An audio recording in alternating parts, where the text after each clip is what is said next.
जे हाग्रामा महिलारिया बिपिएफखौ जि रोखोमनि फोरोंबोदोंमोन, बिथाङा बिपिएफखौ जि रोखोमनि दाबोदोंमोन, बुलायलायनाय, बुख्रुबलायनाय, अमा बेदर जानानै फिहोलायनाय, जिहेथु दिनैनि दिना सानखांथि गोरोंफोरनि समाज गिरिफ्रानो होन बिथांमोना अलरेडि हाग्रामाखौ वार्निं होगासिनो दङ। गावसिनि पार्टिनि दैदेनगिरिफ्रानो गांखंफ्रानो उइंसफ्रानो वार्निं होगासिनो दङ। जुदि पृथ्वीराज नारायण देबा जुदि गाबोननि दिनाव जुदि घोषणा जामारोबा बिथांमोना हाजार नङा बिथांमोना गासैबो जेसेबां बुरजा माने क'क्राझार चिरां बाक्सायाव दैदेनगिरि दङ गासैबो बिपिएफ गारजोबगोन, बे खोथाया बिस्रा सिं सिं सोलिगासिनो दङ। जे हाग्रामा महिलारिया बिपिएफखौ जि रोखोमनि फोरोंबोदोंमोन, बिथाङा बिपिएफखौ जि रोखोमनि दाबोदोंमोन, बुलायलायनाय, बुख्रुबलायनाय, अमा बेदर जानानै फिहोलायनाय, जिहेथु दिनैनि दिना सानखांथि गोरोंफोरनि समाज, दा दिनै बेनिखायनो बिपिएफखौ बयबो गारजोब्बाय। गावनि दोलोआव थानाय जायफोर दैदेनगिरिफोर दङ, मैया जों नुदों गोबां माने इयुथनि बिसोरनि सेंग्राफ्रा बिएसइउआनो होन, इयुथ गांखंनि जि लाइमोन गांखंनि दैदेनगिरिफ्रानो होन, बिथांमोना अलरेडि हाग्रामाखौ वार्निं होगासिनो दङ। गावसिनि पार्टिनि दैदेनगिरिफ्रानो गांखंफ्रानो उइंसफ्रानो वार्निं होगासिनो दङ। जुदि पृथ्वीराज नारायण देबा जुदि गाबोननि दिनाव जुदि घोषणा जामारोबा बिथांमोना हाजार नङा बिथांमोना गासैबो जेसेबां बुरजा माने क'क्राझार चिरां बाक्सायाव दैदेनगिरि दङ गासैबो बिपिएफ गारजोबगोन, बे खोथाया बिस्रा सिं सिं सोलिगासिनो दङ। आरो बिनि दाया गासैबो हाग्रामा महिलारि बिथां, खारन बियो जि रोखोमनि दादों बिनि स्ट्राक्चार दानाया बे स्ट्राक्चारानो नंखायामोन। बे मोनसे गुन्दा समाजखौ फिनानै दोननाय मोनसे गुन्दायारि थाखोनि बेंथाइसोमोन। बे बेंथाइखौ बयबो बाजोबखाबाय आरोखि। दा बिदिनो रावनिबो खोथा मानियाबारा बिथाङा पृथ्वीराज माने मेसखौ बिथाङा केन्डिडेट होनो नागिरगासिनो दङ। बेराफारसेयै बिपिएफनि जायफोर रियेल माने दैदेनगिरि बिथांमोनहा बेखौ सुखुजायाखै आरोखि। समस्ति हिसाबै जोङो बरमा एलएसिनि पार्ट मोनसे बिथां भुपेन बर' एमएलए बिथांनि गोबां लामा पेन्डिं जाना दंमोन, इनिग्रेसन जायाखैमोन, बेखौ जोङो दिनै इनिग्रेसन खालामदों। आरो जोंनि मुसलपुर समस्तियाव 18टा कालभार्ट आरो 4 लामा आरो 3 मानसि सावग्रा जों दिनै खेबसे लेखे सानसेयावनो दिनै बेखौ बेखेवना होदों। मानोना गाबोननि उनाव जिहेतु मडेल कड अफ कन्डाक्ट गोलैनायनि बांसिन चान्सआ फैबाय, बा गाबोननि उनावनो बेफोरबायदि हाबाफारिखौ मावनो हानाय नंला। बेनिखायनो दिनैनो जों जोंनि दोलोनि दैदेनगिरि माखासे गासिबखौबो लानानै बे हाबाफारिखौ मावदों आरो।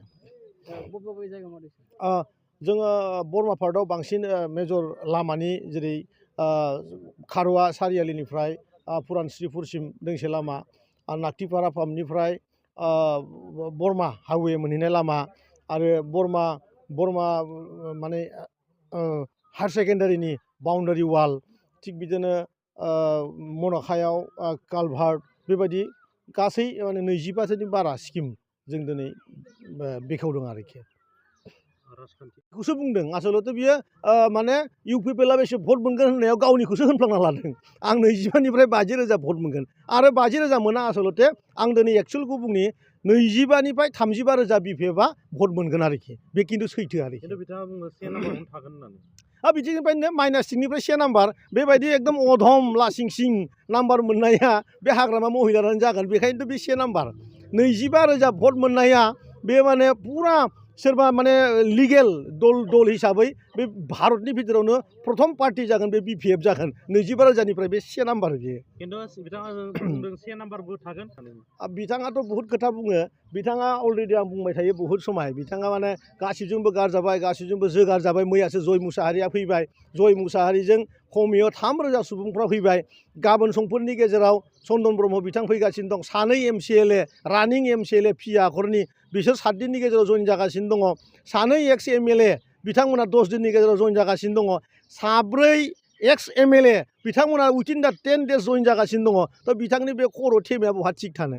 अबेखौ 1 नाम्बार बुङो, अबेखौ 2 नाम्बार बुङो, एखौ थर मोना बिथाङा। बिपिएफ हानजाया माने थाहैनाय नंला नामा? 100% मानो बिपिएफ खालामनो? आंथ' खावलायदों मानो बिपिएफ खालामनो?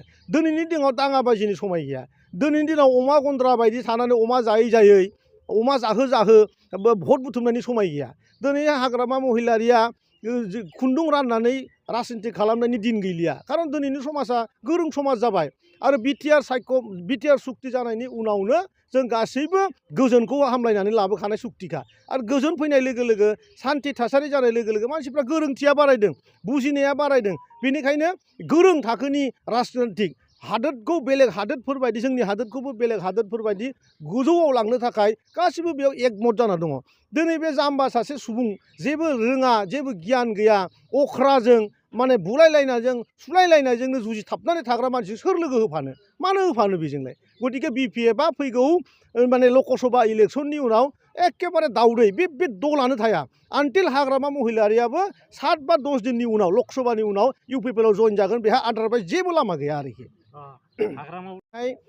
जोंनि बिजाथि जयन्त बसुमतारी बिथाङा जोंनि बिजेपि एजिपि आरो इउपिपिएल जों मोनथाम जोंनि मण्डल जोंनि डिस्ट्रिक्टजों दिनै जफैदों आरो बेवहाय बिथांखौ जोङो गोरा रोखायै बुंखादों जे जोङो जोंनि बाक्सा एलएसिनिफ्रायनो अनलि बाक्सा एलएसिनिफ्रायनो 1,50,000 भट बिथांनो होगोन होनना बुंदों आरो बाक्सा हिसाबै 2 लाखनिबो बारा बाक्सा हिसाबै 2 लाखनिबो बारा 2,70,000 आरो 2.5 लाख बेखिनि भटखौ जों बाक्सायावनो होनो थांगासिनो दं आरो बिपिएफआथ' बाक्सायाव जिर' बाक्सायाव जिर' क'क्राझाराव होननाय खोनादों एसे दङ होननानै आं नुफेराखै एसे दं आं बे एसेखौ आङो अबयसे एसे आन्दाज दङ बिथां हाग्रामा महिलारिया बेयाव गसंथानानै दङ हिसाबै एसे दङ खिन्थु बाक्सायाव गैया दा बाक्सायाव गैया नालाय बिथांमोननि भटआ हाइस्टनिफ्राय हाइस्ट माने 25,000निफ्राय 50,000सिम बेसिमल' मोननो हागोन आरोखि बेखौ बे उल्था बुङो होमबासो गाव थाला नालाय बेखौ बे उल्थायै बुङो आंथ' थाखालियानो गतिके आङो इउपिपिएलजों थांखानोसै नालाय बिपिएफआ थालाखौ बे उल्थायै गावनि वार्कारफोरखौ हमथानो थाखाय इउपिपिएलआ थाला होनना बुङो